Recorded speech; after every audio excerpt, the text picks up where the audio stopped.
All right, this is EDAD 606 Reflective Practitioner Video Journal for week 4. So this week we are asked to think about problem solving and the strategies and skills we've acquired and learned to problem solve. After watching that video, Think Outside the Box, which I've seen before, I think it's a clever way of illustrating visually how literally thinking outside the box can be useful.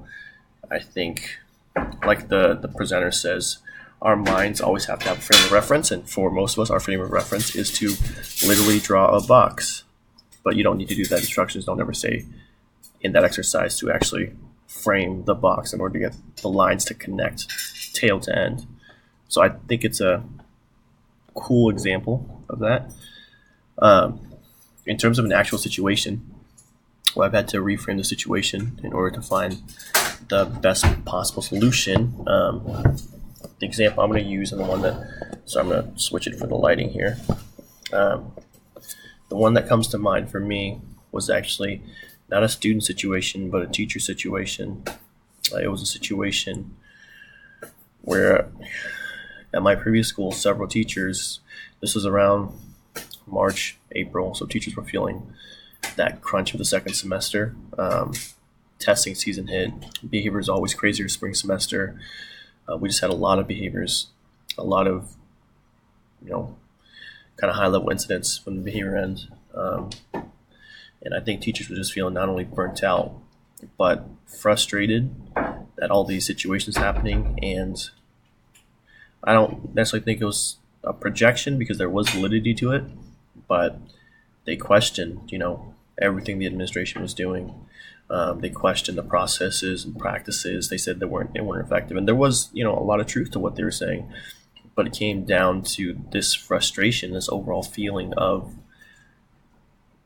I would say, not being supported and not being successful as a school.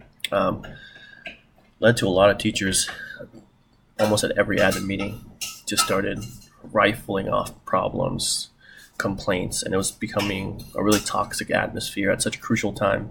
The last 2-3 months of school when we were heavy into testing. So with that said, what my admin team and I had to do is we had to figure out some way to turn this tide of negativity, of toxicity, because there was a lot of validity to what they're saying, but we could not in any way, shape, or form solve all of them. And if we had tried, we would have failed and fell flat on our faces and garnered even more resentment and mistrust by overpromising and then not delivering. So we used some of the strategies that were in the Introduction to Principalship. One of them was reframing. We reframed the conditions of the school and the situation of the school. Rather than finger pointing and pointing out everything that was wrong, we surveyed teachers and told them, hey, we're listening. We recognize the issues. We're not going to overpromise and tell you we're going to solve all of them. But what we do want to do is make sure we understand the top 3 issues that you feel of the utmost concern, and let's brainstorm together. Let's take feedback, solutions from the people who are experiencing the problem, the teachers. So we really reframed it in a student-centered safety aspect. What are the immediate problems we need to address right now so that kids and teachers can feel safe in the classroom so that instruction can happen? Another situation, I guess, we kind of be like mediating. We know that if we allow teachers to talk amongst themselves, they would lead the narrative and it would become very toxic. And that was already happening. So we pulled in teachers. Each admin took 5 teachers and let them just vent. Let them say whatever they wanted to say. It was an unrecorded meeting, informal, with an admin of their choosing, someone they felt comfortable with, to voice their concerns, to let them know that they got it all out. And in that meeting, it was almost like a mediation process. It's like, hey, we hear you. I'm going to bring this before the other 4 admin, and we're going to brainstorm some solutions, taking into account what you said.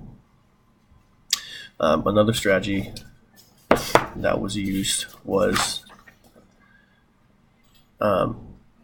norms of cooperation, which is the introduction to principalship.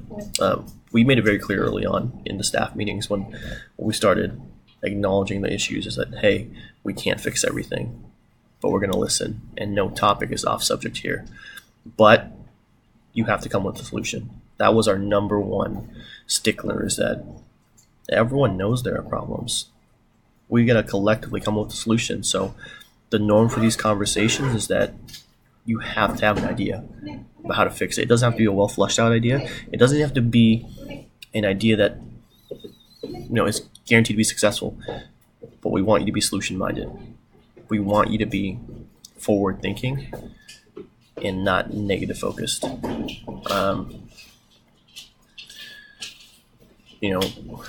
We also did a lot of legwork with reassuring the teachers that this is anonymous. We had to give them that freedom to say and voice their concerns freely. So we didn't involve our central office, despite the fact they already knew about a lot of the issues and a lot of the resentment, because some teachers had gone directly to them. And we saw that as a failing on the admin part of obtaining the trust and building an atmosphere where problems can be resolved at the lowest level first, so that not every issue goes to someone's supervisor. And that was just, we knew nothing was going to get solved that way. No one's coming to save us. We got to organize and manage the solutions ourselves. So I think that was 2, 3, 4. And one more solution, or one more strategy that I guess would have been used, is that we actually formulated an action plan based off this. We completely rewrote our WASC action plan at the time to include these concerns that the teachers had, and we put them as actionable items under, we actually had to add on another topical action item. We didn't just filter it under the issues that we had. So we had an item for safety, we had an item for teacher retention and student retention. We had an item, for example, for